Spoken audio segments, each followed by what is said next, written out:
السلام علیکم فارمرز دوستو، آج ہم بات کریں گے کہ چچڑ کون کون سی بیماری پیدا کرتے ہیں اور چچڑوں سے بچاؤ کا کیا طریقہ کار ہے۔ نئے آنے والے دوستوں سے گزارش ہے کہ ویٹنری پلانٹ کو سبسکرائب کریں اور بیل آئیکن پہ بھی کلک کریں اور آل پہ کلک کریں تاکہ آپ کو تمام نئی ویڈیوز کی اپڈیٹ بھی ملتی رہیں۔ چچڑ بہت ساری بیماریاں پیدا کرتے ہیں جیسے کہ تھلیریوسس، بیبیزیوسس، ایناپلازموسس، کانگو وائرس اور بھی مختلف قسم کی بیماریاں۔ چچڑ نہ صرف جانوروں میں بلکہ انسانوں میں بھی بہت ساری بیماریاں پیدا کرتے ہیں جن بیماریوں کو زونوٹک ڈیزیزز کہا جاتا ہے۔ جانوروں میں خاص طور پر ولایتی گایوں میں یا کراس گایوں میں پیدا ہونے والی بیماری تھلیریوسس، جس سے ہر فارمر بخوبی واقف ہے۔ بووائن بیبیزیوسس یا شرکن، اس بیماری کے متعلق مکمل تفصیل کے ساتھ ویٹنری پلانٹ چینل پر بتایا گیا ہے۔ بیبیزیوسس کو اور بھی بہت سے ناموں سے پکارا جاتا ہے جیسے کہ tick fever, cattle fever, Texas fever, red water یا پائروپلازموسس۔ ایناپلازموسس یا پیلا بخار، اس بیماری کے بارے میں آپ میرے چینل پر وزٹ کر سکتے ہیں جس کا مکمل تفصیل کے ساتھ بتایا گیا ہے۔ کاؤڈرائیوسس یا ہارٹ واٹر ڈیزیز، یہ ایسی بیماری ہے کہ جس کے سمجھ آنے تک بہت دیر ہو چکی ہوتی ہے اور جانور کا نقصان ہو چکا ہوتا ہے۔ ٹوگا وائرس ڈیزیز، یہ انڈیا میں پائی جاتی ہے جو کہ جانوروں سے انسانوں میں بھی پھیلتی ہے اور یہ بہت خطرناک بیماری ہے۔ گنجم وائرس کی ڈیزیز جو کہ انڈیا میں ہوتی ہے اور زیادہ تر بھیڑوں میں پائی جاتی ہے، یہ بھی چچڑوں کی وجہ سے ہوتی ہے۔ لوپنگ ایل ڈیزیز جو کہ انگلینڈ، اسکاٹ لینڈ اور USSR میں پائی جاتی ہے، جو کہ زیادہ تر بھیڑوں میں دیکھی گئی ہے۔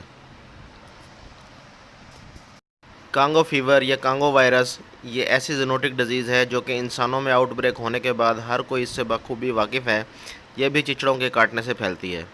کانگو وائرس یا کانگو ہیمریجک فیور چچڑ سے پیدا ہونے والی ایسی وائرل ڈیزیز ہے جو کہ جنگلی اور گھریلو تمام قسم کے جانوروں کو انفیکٹ کرتی ہے۔ اب آپ کو مختلف قسم کے چچڑ، ان کی کالونیز اور ان کے ایگز دکھا رہے ہیں تاکہ ان کو تلف کرنے میں آپ کو آسانی ہو جائے۔ یہ ایک ڈاگ کے کان پہ آپ ٹکس دیکھ سکتے ہیں۔ ٹکس خاص طور پر وہ جگہ تلاش کرتے ہیں جو کہ جانور کی چھپی ہوئی جگہ ہو، جیسے کہ یہ ایک اس تصویر میں بھی واضح ہے کہ چچڑوں نے ڈاگ کے کان کے اندر گھس کر اپنی کالونی بنائی ہوئی ہے۔ چچڑ جانوروں کی ٹانگوں کے درمیان، کان کے نیچے، اڈر کے ساتھ اور گردن پر رہنا زیادہ مناسب سمجھتے ہیں۔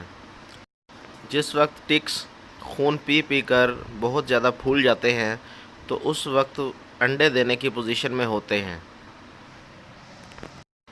فیمیل چچڑ یا فیمیل ٹک ایک وقت میں ہزاروں کی تعداد میں انڈے دینے کی صلاحیت رکھتی ہے۔